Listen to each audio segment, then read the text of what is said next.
저는 오늘 달콤한 말씀이라는 제목으로 주의 말씀 증거합니다. 지금 전 세계적으로 제로 열풍이 불고 있습니다. 제로란 뜻이 무엇이죠? 0, 아무것도 들어있지 않다는 것이죠. 그 이름처럼 제로 슈거, 제로 칼로리, 이렇게 제로라는 라벨을 붙인 제품이 특별히 음료 시장을 중심으로 해서 빠르게 장악해 나가고 있지요. 이 실제로 세계 제로 슈거 음료 시장은요, 지난 2024년에 약 653억 불, 하나로는 96조에 이르는 엄청난 규모를 자랑했습니다. 근데 이게 다가 아니에요. 이제 올해부터 시작해서 2032년까지 매년 연평균 11%의 시장 확장을 기대하고 있다고 합니다. 기업들은 당연히 여기에 발맞춰 가려 하겠지요. 여러분들이 생각했을 때 미국에서 있는 그 과자 중에 가장 단맛 나는 과자 하면 딱 떠오르는 거 무엇입니까? 저는 이 과자가 떠오르거든요. 네, 오레오. 그런데 이 오레오도요, 이런 제품을 출시하게 이르렀습니다. 바로 제로 슈거 오레오. 와. 사실 설탕이 안 들어갔는데 어떻게 이런 단맛을 낼 수 있을까요? 사실 이것은 아스파탐이라는 물질이 들어있는데 이것이 설탕보다 약 200배 이상의 단맛을 내기 때문인 것이죠. 소비자들이 이 건강을 중시하는 이 라이프 스타일을 추구하기 때문인데 이것을 헬시 플레저라고 말합니다. 헬티, 그러니까 건강하고 플레저, 근데 기쁨, 즐거움을 누리려는 겁니다. 그러니까 즐거움은 얻지만 건강은 포기하지 않겠다라는 이런 컨셉에서 나오는 것인데요. 이거 근데 사실은 앞뒤가 바뀐 말인 거 아시죠, 여러분들? 진짜 건강을 최우선으로 생각한다면 녹차 마셔야죠, 그렇죠? 그러니까 솔직하게 말하자면 건강하고 싶은데 단맛은 절대 포기하지 못하겠다. 아마 이것이 솔직한 그러한 표현이 아닐까 싶습니다. 그리고 오늘 이 단맛에 대해서, 이 진정한 달콤함에 대해서 오늘 좀 얘기를 해보려고 해요. 우린 이 대강절의 절기를 맞이하여 특별히 요한이 전해주는 성탄 이야기를 집중하고 있습니다. 동방박사, 베들레헴의 목자들 나오지 않지만 그러나 요한이 전해주는 독특한, 그리고 조금은 우리에게 생경할 수 있는 성탄의 이야기. 그래서 더 깊이 있고 선명한 이 성탄의 이야기는 다름 아닌 말씀이 육신되어 우리 가운데 임했다는 데 있습니다. 그래서 여러분들 캔디 케인을 여러분들께 나눠주고 마치 말씀이 눈에 보고 귀로 듣고 또 손으로 만질 수 있는 것처럼 우리의 성탄의 교훈을 눈에 보이는 캔디 케인으로 설명을 했죠. 여러분 다 나눠드렸는데요. 한번 꺼내 보실까요? 한번 우리 복습을 해보겠습니다. 자, 첫날 첫 번째 시간에 말씀은 왜 육신이 되었는가? 말씀이 왜 임했는가를 봤죠. 두 가지로 살펴봤습니다. 자, 이 캔디 캔을 이렇게 돌리면은 Jesus. 그러나 원래의 발음은 예슈와. 다음 슬라이드 넘겨줄까요? 예슈와라고 했습니다. 바로 우리의 구원하시기 위해서, 구원자가 되기 위해서 이 땅에 오셨습니다. 죄로부터 건져내시는 구원자이죠. 그러나 그뿐만이 아니라 이렇게 넘겨보시면은, 돌려보시면은 무엇이 되죠? 목자의 지팡이. 그분을 우리를 건져내기만 했을 뿐만이 아니라 이후의 삶을 책임지시고 보호하시고 인도하시는 우리의 선한 목자 되시는 줄로 믿습니다. 이것이 성탄이 주는 첫 번째 교훈이었어요. 그래서 설교의 제목을 지팡이를 든 말씀으로 살펴봤죠. 자, 지난 두 번째 시간 우리는 이제 이번엔 이 캔디캔의 색상을 좀 주목해 보았습니다. 자, 흰색은 무엇을 우리 의미한다고 우리가 풀어봤죠? 거룩, 죄가 없는 분. 죄인을 구원하기 위해서는 본인 먼저가 죄가 없는 분이어야 되겠기에, 즉 how, 어떻게 임했는가? 바로 말씀은 어떻게 임했는가? 거룩한 분으로, 죄가 없는 분으로 이 땅에 임하신 줄로 믿습니다. 그리고 흰색만으로 채색된 것이 아니라 붉은색도 있다고 그랬어요. 바로 이 땅에 오신 예수께서 십자가의 보혈로 우리를 아낌없이 자신의 내어주셨습니다. 뿐만 아니라 성육신 자체도 하나님이 인간 되는 것 자체가 엄청난 자기 비하이자 자신을 포기한 것이라고 했습니다. 그 헌신. 따라서 예수를 쫓는 우리 역시도 흰색으로만 도배해 있는, 즉 도도한 척 거룩하게 세상과 분리되어 그렇게 고립된 존재가 아니라 거룩을 추구하되 우리 안에 끊임없이 죄를 단절해내고 끊어내는 작업을 이루어가되, 그러나 옆에 있는 이웃을 사랑으로 섬기고 하나님의 나라와 주의 교회를 위해 자신의 것을 내어드리는 헌신을 보여야 된다. 그리고 그것이 선명한 이런 줄무늬 형태로 반복돼야 된다. 그래서 줄무늬에 새긴 말씀이라는 제목으로 지난 시간 살펴봤습니다. 자, 이제 오늘 세 번째 시간은 what? 그렇다면 말씀은 하나님은 무엇이 되어 육신으로 임했는가? 오늘 그것을 조금 주목해 보려고 해요. 그리고 오늘 이 캔디캔의 좀 맛을 좀 맛보려고 합니다. 처음에 캔디캔을 이렇게 나눠드렸을 때요, 이 성격 급하신 분들 일단 냅다 빨아보시기도 하시고, 심지어 어떤 분은 깨물어 보셨다가 조금 곤란해지셨는데, 요거는 이렇게 성경책에 꽂아놓고 이렇게 묵상하라고 했었던 이제 그거고요. 오늘 들어오실 때도 하나 받으셨죠? 오늘은 진짜 드셔도 돼요. 이거는 진짜 캔디캔입니다. 다만 주의하실 것은 나가실 때, 교회 나가실 때 잘 드셔야지, 이게 각도가 좀 애매해지면은 연락이 올 수 있습니다. 목사님, 김집사님 교회 나가자마자 바로 담배 무시더라고요. 뭐 이렇게 될 수 있으니까 지혜롭게 섭취해 주시기를 부탁을 드립니다. 오늘 좀 이 맛을 좀 보려고 해요. 하나님의 아들은 이 땅에 무엇이 되어 임했는가? 자, 이것에 대해서 오늘 본문, 또 이번 시리즈의 주제 구절은 이렇게 말하고 있습니다. 함께 읽죠. 말씀이 육신이 되어 우리 가운데 거하심에 아멘. 무엇으로 임했다? 단순한 육신이 아니라 바로 육신이 된 말씀으로 임하신 줄로 믿습니다. 예수님을 말씀으로 표현하고 있어요.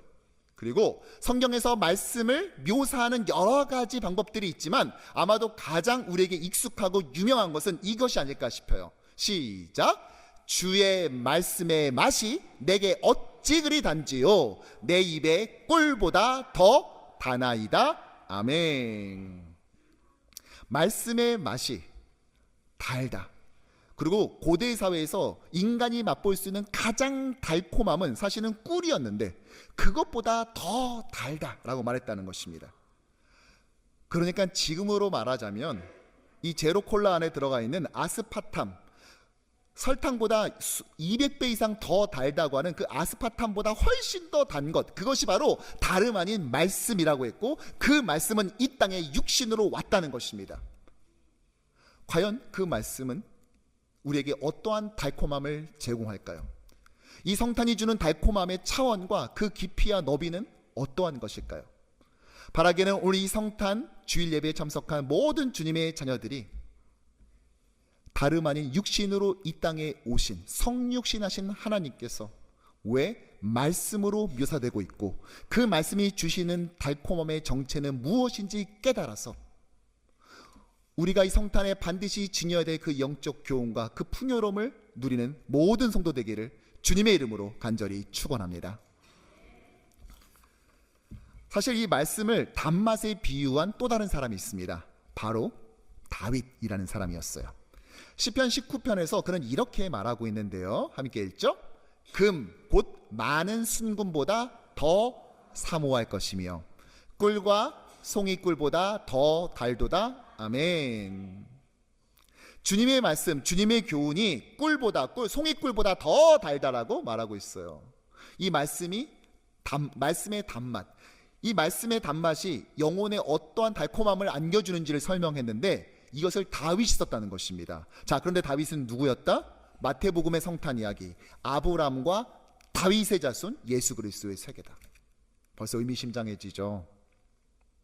그렇다면 말씀은 왜 달콤합니까? 이거 읽다 보면은 막 좋은 일이 마구마구 쏟아져 들어옵니까? 막 사업이 갑자기 잘 풀리게 되고 막 암이 찍어봤더니 그냥 싹 눈처럼 사라져 버리고 이렇게 되는 것일까요? 물론 그런 일이 있을 수도 있습니다. 그러나 그런 일 때문만은 아니겠죠. 또 너무 듣기 좋은 말, 그래서 막 귀에 착착 감기는 그런 감미로운 말만 있기 때문이에요. 물론 그런 말씀이 있습니다. 나를 일으켜 세워주고 위로하는 말씀도 있지만 성경에는요, 내가 나의 죄를 정확히 깨닫고 그것을 도려낼 수 있도록 십년과 골수를 쪼개는 날카로움의 모습도 가지고 있음을 우리는 기억해야 하지요. 우리는 왜 말씀이 달콤한가? 이것을 오늘 사도 요한이 말한 이 예수 그리스도를 어떻게 소개하는지를 통해 깨달아야 돼요. 자, 요한이요 1장 1절을 시작하면서 이 복음서를 시작하면서 뭐라고 말을 하냐? 이렇게 시작합니다. 시작. 태초에 말씀이 계시니라.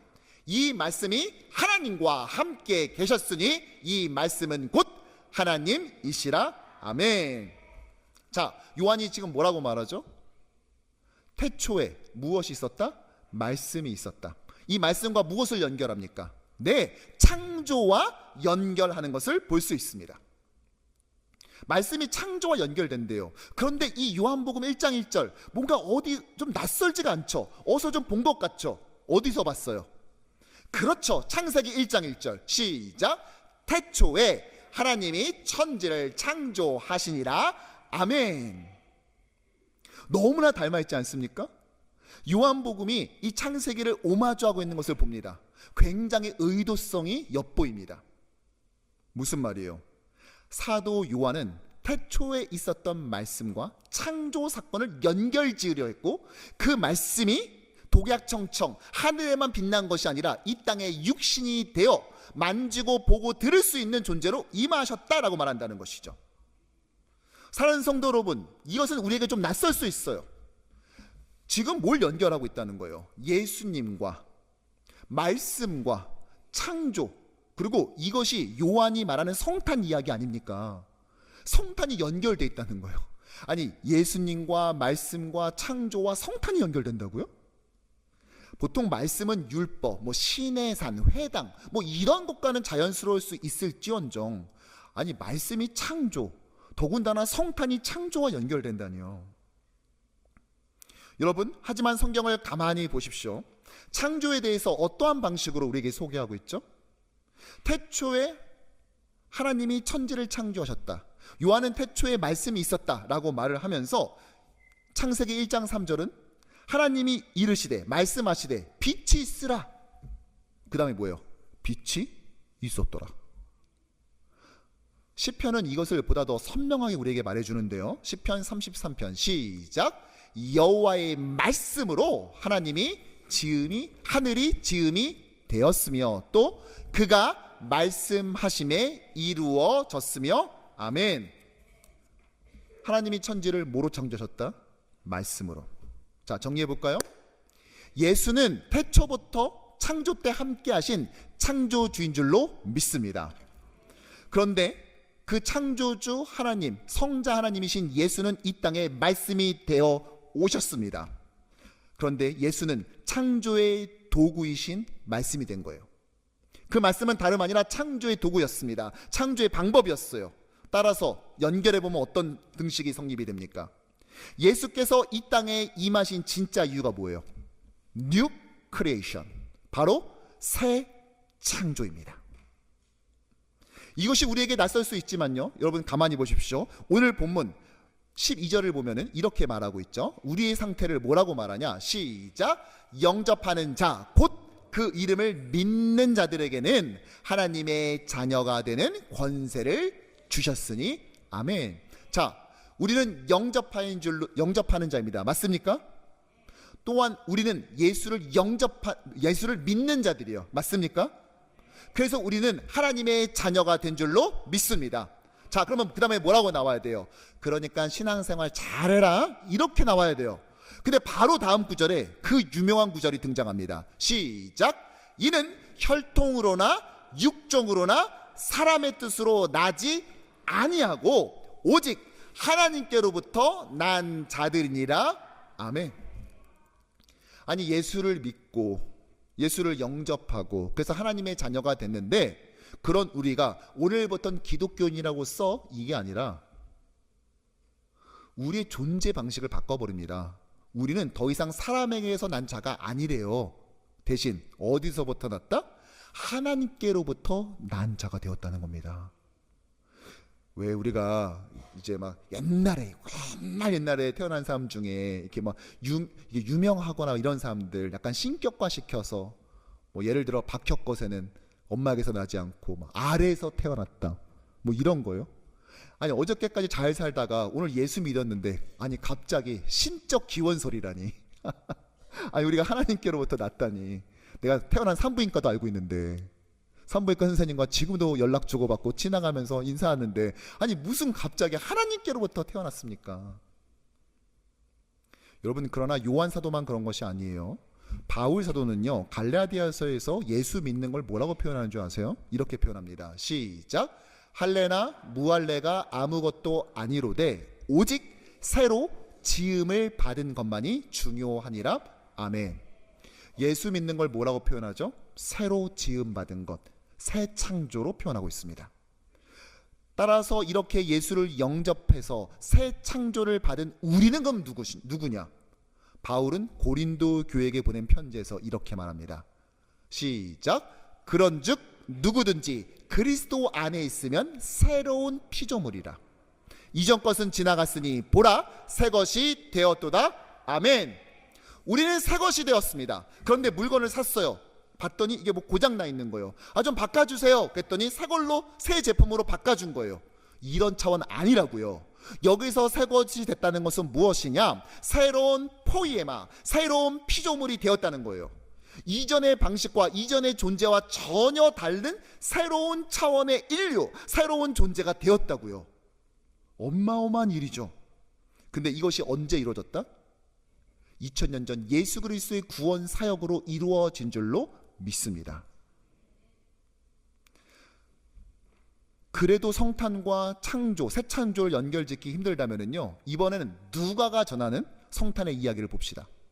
마태는 족보로 시작하죠. 아예 처음부터 아브라함과 다윗의 자손 예수 그리스도의 세계라고 시작하는데, 누가는요 자신의 복음서 3장에서 예수님의 족보를 소개해요.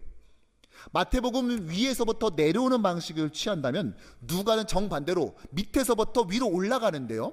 자, 23절 족보를 어떻게 시작하냐? 함께 읽어보죠. 사람들이 아는 대로는 요셉의 아들이니 요셉의 위는 헬리요. 자, 예수님의 육신의 아버지는 누구였어요? 요셉. 근데 요셉의 아버지는 누구? 헬리. 그러면서 24절, 25절, 26절, 30절, 31절 계속 올라가다가 마지막 38절에 어디까지 도달하냐? 시작. 그 위는 에노스요, 그 위는 셋이요, 그 위는 아담이요, 그 위는 하나님이시니라. 아멘. 예수님, 요셉, 헬리 이렇게 시작된 족보가 마지막에 어디까지 갑니까?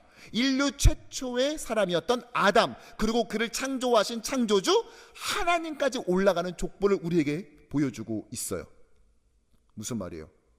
예수님의 성탄을 이야기하면서 그 역시 하나님의 창조 사역까지 올라가고 있다고요. 따라서 사랑하는 성도 여러분, 말씀이신 예수가 주는 달콤함은 단순한 당분 섭취 시 발생하는 기분 좋음이 아니에요. 우리가 가끔 그런 말 하잖아요. 나 당 떨어졌어, 뭐 좀 줘봐, 막 이러잖아요. 이런 차원이 아니라고요. 죄로 인해 망가져 버린, 그래서 하나님의 형상이 무력화되어져 버린 그러한 존재가 이제는 예수의 오심, 탄생을 통하여 또 그의 구원 사역을 통하여 새로운 새 창조가 이루어진 줄로 믿습니다. 그리고 우리는 그 새 창조의 결과물로서 만들어진 새로운 포이에마, 새로운 피조물이 되었다고요. 바로 이 기쁨인 거예요. 우리가 말씀을 달콤하다고 말하는 것은 그래서 잠깐에 얻어지는 그런 기쁨 정도, 그런 차원이 아닙니다. 우리가 얻어지는 기쁨은 어떤 수준이냐? 존재 자체가 바뀌었을 때 얻어지는 근원적이고 또한 영원한 그러한 달콤함이라는 것이죠. 생각해 보십시오. 여러분들, 우리가 세상에서 느끼는 그 달콤함은 얼마 가지 않아요. 이 캔디 케인 먹으면은요, 그 달콤함 얼마나 갈 것 같으세요? 한 10분? 그런데 성격 급해서 깨물어 먹는 분은 3분밖에 못 갈 겁니다. 혀끝에서 느껴지는 달콤함이란 본디 그런 거예요. 또 세상이 주는 달콤함이 있죠. 여러분, 풍요로운 물질 달콤함을 줍니다. 그걸 부정할 사람은 없어요. 근데 문제는 거기에는 언제나 위험이 닥쳐요. 그 기쁨을 영원히 가지 못해요.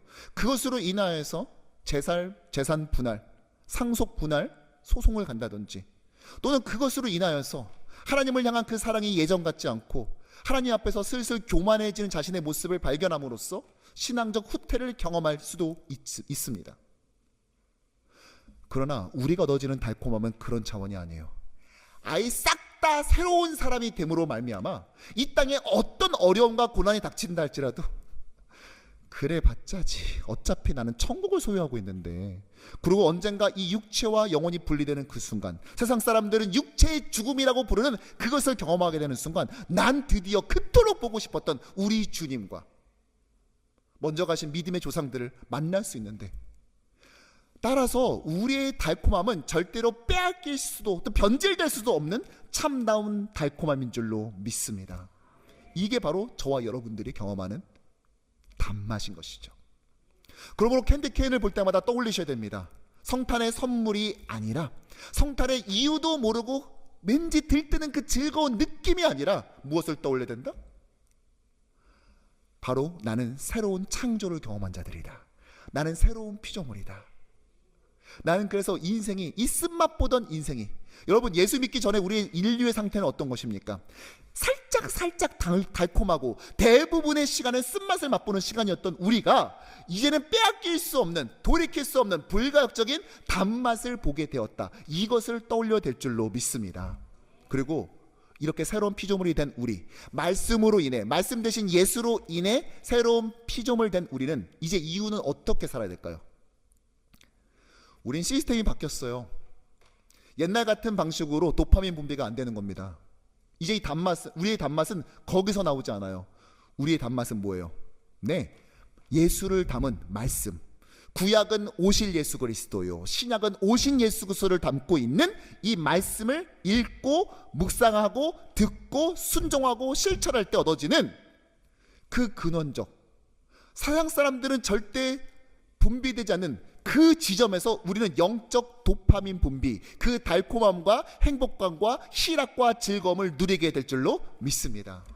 올 한 해 우리 성경 통독했잖아요. 성경 통독을 하고 좀 시간이 지났을 때 어떤 집사님이 저한테 와서 솔직하게 이렇게 말씀하시더라고요. 목사님, 제가 이래봬도 모태신앙입니다. 저도인데요. 그랬어요. 모태신앙을 우리가 못대신앙이라고 말하고는 하잖아요. 솔직히 제가 지금까지 집사고 이래도 제대로 성경 일동 한 번도 처음부터 끝까지 한 적이 없어요. 그런데 올해 시작하면서 말씀으로 퍼져가라 주제가 정해지고, 강대상 안에는 이거 상징하는 형상화한 또 성경책이, 또 대형 성경책이 놓여지고, 또 함께 같이 구역에서 도전하면서 읽다 보니까 이것이 나한테 기회다. 더 이상 집사라는 직분 뒤에 모태신앙이라는 허울 좋은 그런 명분 뒤에 숨지 말자. 이제 내가 진짜 제대로 읽어보자. 읽기 시작한 거예요. 가끔씩은 이제 밀린 경우도 있었어요. 최대 일주일 이상 밀린 적도 있대요. 그걸 막 부랴부랴 읽어내야 되잖아요. 그런데도 그것이 밀린 숙제하는 느낌이 드는 것이 아니라, 사탕 오늘 먹으려고 준비했다가 못 먹은 거 어저께까지 같이 땡겨 먹는 그런 기분으로 읽어나갔다는 것이죠. 그리고 이제 며칠 뒤면은요, 우리 뉴욕 효신장로교 성도 모두는 성경 일독의 기쁨, 그 달콤함을 맛보게 될 줄로 믿습니다. 오늘 감사패를 받은 우리 전도사님, 제가 부임했을 때 전도사님이 몇 달 지나서 저에게 요청한 게 있어요. 뭐냐? 목사님, 저에게 설교 컨설팅 좀 해주세요. 청년들에게 말씀을 전해야 되는데 어떻게 전해야 될지, 어떻게 이걸 방향을 잡아야 될지 저를 좀 알려주세요 했어요. 좋다고 그렇게 하자고 했는데, 저도 어떻게 지난 3년이 지나갔는지 모르겠어요. 비록 간판 걸고 한 컨설팅은 없었지만 본인이 알아서 선교 컨설팅을 이미 완료하고 있더라고요. 말씀을 읽는데 설교 제목을 정하는 법, 설교의 구조를 짜는 법, 설교 본문과 씨름하는 법, 또 그것을 이 시대의 언어로 접근하고 그들의 감정과 영혼에 호소하고 주님의 심정과 그 심장으로 전하는 방법들을 본인이 많은 성장들을 이미 보여왔어요. 그리고 그 말씀의 열매들이 벌써 많은 열매들, 사역의 풍성한 것들로 우리가 눈으로 보게 되었습니다. 그 방법 중에 하나가 뭐였냐? 전사님 가지고 다니는 아이패드가 있습니다. 근데 그 안에 보면은요, 설교를 본인 나름대로 정리하고 요약한 게 있어요. 그걸 막 녹취한 게 아니라 막 설교를 이렇게 봐서 중요한 것들은 적어놓기도 하고, 막 그림으로 그리기도 하고, 도형으로 막 표시하기도 하고, 화살표가 막 난무하기도 하고, 막 그러면서 요거는 다음에 나도 이렇게 사용해봐야 되겠다, 막 적은 메모들이 있는데, 주일 설교만 있는 것이 아니라 수요 예배와 토요 새벽까지 다 적혀 있는 거예요. 그렇게 말씀을 듣되 그것을 되새김질하고 정말 하나라도 놓치지 않으려고 애쓰고 고민하니까 그 말씀 안에 본인이 풍성에 젖어들고, 그 젖어들고 나니까 선포되는 말씀이 하나도 가짜가 없기에, 남의 거 가져다 쓴 것이 없기에, 그 모든 것이 내 안에 소화되고 씨름되고 고민되고 기도로 이루어지고 숙성된 것이기에, 그걸 듣는 사람들에게 그런 놀라운 말씀의 달콤함을 맛보고 그 달콤함을 맛본 자들만이 보이는 놀라운 변화를 이룬 줄로 믿습니다. 우리 교회 부임하는 교육자들은요, 일종의 통과 의례가 있어요. 신고식이 있습니다. 무엇이냐? 우리 교회 한 장로님을 저랑 같이 신방해야 돼요. 이 장로님 2022년 초에 교통사고 후유증으로 눕기 시작하여 지금까지도 누워 계세요. 방 안에 계시는 게 아니라 그냥 방 안에 본인 침대 위에 누워 계십니다. 화장실도 그 위에서 해소해야 되고, 하루 중에 가장 많이 보는 장면은 천장이에요. 이 장로님 가정을 저랑 같이 신방합니다. 사진에서 보는 것처럼. 그래서 최근에 3달 전에 부임한 우리 김 목사님과 함께 이 가정을 방문했어요. 장로님 다 알고 계세요. 벌써 LA에서 왔다는 얘기 들었어요. 이거 뉴욕은 잘 적응하세요 라고 반갑게 맞아주시고 여러 이런 저런 이야기를 함께 나누었습니다. 그리고 장로님께 저렇게 교회 어딜 나가실 수 없으니까, 또 방이 좁으니까 큰 크리스마스 트리는 못 해드리고 작은 크리스마스 트리를 전달해 드렸어요. 그리고 교회 달력, 다음 사진에 있는 것처럼 교회 달력도 드리고요, 또 성탄의 기분 좀 내시라고 저렇게 장식을 해줬는데 얼마나 좋아하시는지, 신혼 때 그 느낌으로 좀 돌아가라고. 그리고 항상 말씀을 들으셔서 아시거든요. 근데 라디오로 들으시니까 잘 모르시니까, 제가 장로님 이거 제가 이번에 설교 때 사용했었던 그 캔디 케인이에요 하면서 만져보게 해드리고, 이게 그거였군요 하는 시간 보냈습니다. 더 이상 말씀을 눈으로 읽지는 못합니다. 잘 보이지가 않으세요. 그래서 말씀을 섭취하는 방법이 무엇이냐, 맛보는 방법이 무엇이냐, 라디오를 듣는 것인데 기독교 채널로, 기독교 방송으로 고정되어 있어요. 그걸 계속 듣는 거예요. 토요일 아침 우리 담임 목사님 설교 나옵니다. 그래서 항상 자기 들으시다가, 근데 가끔 제가 설교 안 할 때도 있고, 또 뭐 이렇게 교회 행사가 있어서 이제 그 주에 그 전주 거를 틀 때가 있어요. 그러면 여지없이 전화가 옵니다. 목사님, 지금 오늘 새벽에 방송을 듣는데 지난주 설교가 또 나왔어요. 이거 뭔가 방송국 사람들이 실수한 것 같으니까 빨리 전화해 보세요. 저한테 바로 연락이 와요. 그럼 제가 설명을 해드려요. 근데 최근에 걱정이 하나 생겼습니다. 뭐냐? 왼쪽 귀가 조금씩 문제가 생겨서 통증이 생긴 거예요. 잘 안 들리기 시작했어요. 걱정하시는 거예요. 내가 하나님의 말씀 섭취하고 그 달콤한 맛보는 유일한 방법이 이제 이거 귀로 듣는 거 하나가 남았는데 이마저도 못하게 되면 어떡하나. 너무 두려우신 거죠.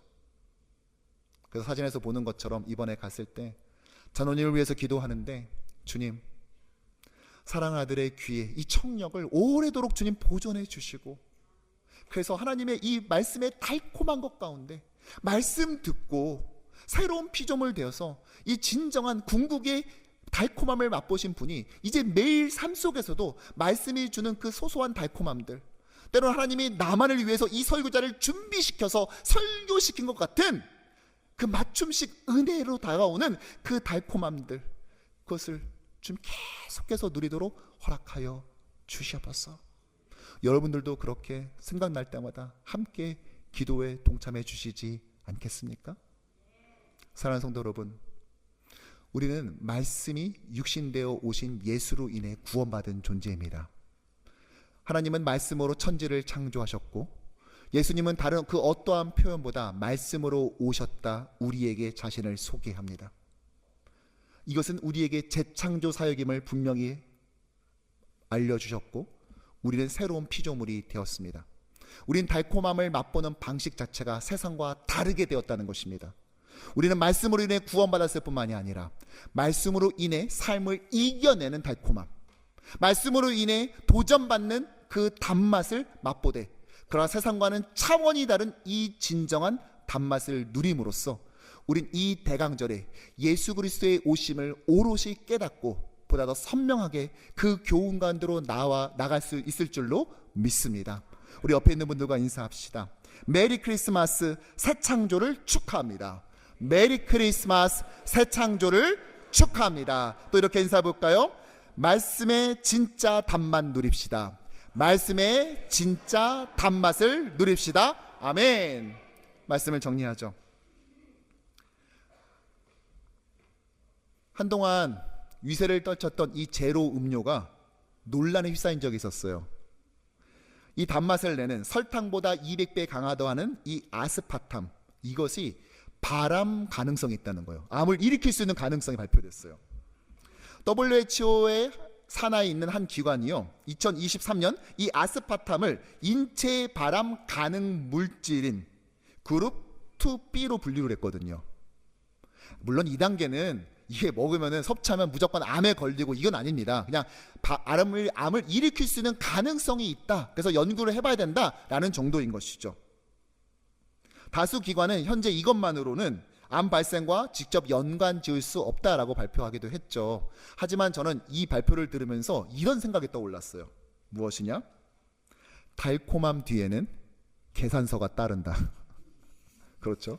달콤함 뒤에는 계산서가 따른다. 세상이 주는 달콤함은 그것이 실제 단맛이던 물질이던 세상적 성공 영광이던 간에 계산서가 청구되기 마련입니다. 설탕은 우리에게 약속하죠. 세상이 주는 건네는 그 달콤함, 설탕은 우리에게 약속하지만 결코 책임져 주는 법이 없습니다. 하지만 하나님은 달라요.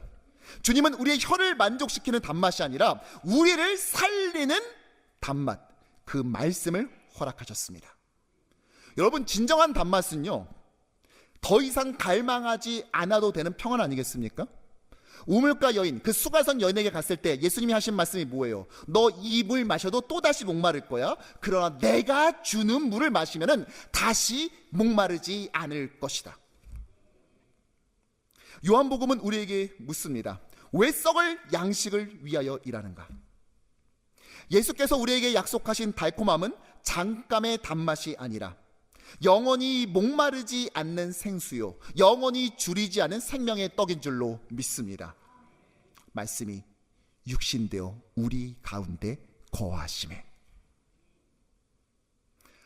하나님은 달콤함을 약속하신 것이 아니라 자신의 몸을 내어주셨습니다. 혀를 즐겁게 하는 단맛이 아니라 영혼을 살리는 진짜 단맛을 이루셨습니다. 이것을 위해 말씀으로 최초의 창조가 그랬듯 2000년 전 새로운 창조를 허락하사 우리를 새로운 피조물로 부르셨고, 우린 이제 새로운 시스템이 작동함으로 말미암아 세상에 주는 단맛이 아닌 위로부터 내려오는 이 단맛을 통하여 세상을 살아가게 될 줄로 믿습니다. 그래서 성탄의 진정한 달콤함은 눈에 보이는 캔디가 아니라 우리 안에 거하시는 은혜인 것이죠. 이것을 성탄과 연결하면 전 이렇게 표현하고 싶어요. 세상은 우리에게 설탕을 주었고 하나님은 우리에게 아들을 주셨습니다. 이것이 바로 우리에게 주는 성탄의 의미입니다. 이제 우리는 성탄을 불과 5일, 일주일 채 남지 않는 시간을 앞두고 있어요. 또다시 맞이하는 이 성탄을 우리는 어떻게 대해야 되겠습니까? 우리 캔디캔을 볼 때마다 떠올리십시오. 오늘 여러분 잊을까봐 본당뿐만 아니라 뭐 화장실에 가도 심지어 있고 복도에도 있고 막 곳곳에다 캔디캔을 설치해놨어요. 왠지 아세요? 이쁘라고 한 것이 아닙니다. 이것을 볼 때마다 지난 시간 우리가 살펴보았었던 그 교훈들, 성육신의 교훈들을 하나하나 되새기도록 하기 위해서 특별히 오늘 이것을 우리 입안에 넣어서 맛보게 되었을 때, 그렇지, 진정한 단맛은 말씀으로부터 오지. 항상 그 말씀 가운데 읽고 암송하고 듣고 묵상하며 그 말씀을 지켜 순종함으로써 진짜 단맛, 말씀을 통해 새 창조를 경험한 새로운 피조물만이 경험할 수 있는 그 영원하고 궁극의 진정한 기쁨과 달콤함을 누리는 우리 모두가 되기를 주님의 이름으로 간절히 축원합니다.